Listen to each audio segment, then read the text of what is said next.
Alors, au fond, toutes celles et ceux qui voudraient venir un jour ou l'autre à la franchise peuvent être amenés à se poser cette question. Est-ce que la franchise, c'est du solide? Sylvain Bartholomeu, sur cette réflexion.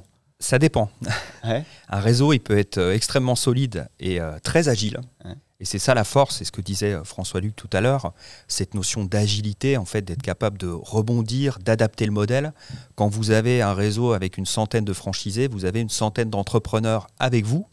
Et donc, quand on est entrepreneur, on est concerné, on est responsable, c'est son chiffre, c'est sa réussite. Et donc, quand il faut bouger, on a tendance à bouger plus rapidement. Si le réseau est construit sur des mécanismes gagnant-gagnant, et si il est construit de manière vertueuse dans la confiance. À partir du moment où le réseau est plutôt dans la défiance, dans l'intérêt individuel, dans le manque de réciprocité et un partage déséquilibré de la valeur, là, on a un réseau qui devient très fragile parce que, encore une fois, on a des indépendants. Et si les indépendants pensent collectif, intérêt général, en fait, ils évoluent ensemble, ils sont extrêmement forts et solides. S'ils pensent intérêt individuel, ils vont avoir tendance à penser à eux et donc à s'éloigner du réseau. Et là, on revient dans le réflexe de l'indépendant, qui est d'abord de penser à soi avant de penser au groupe.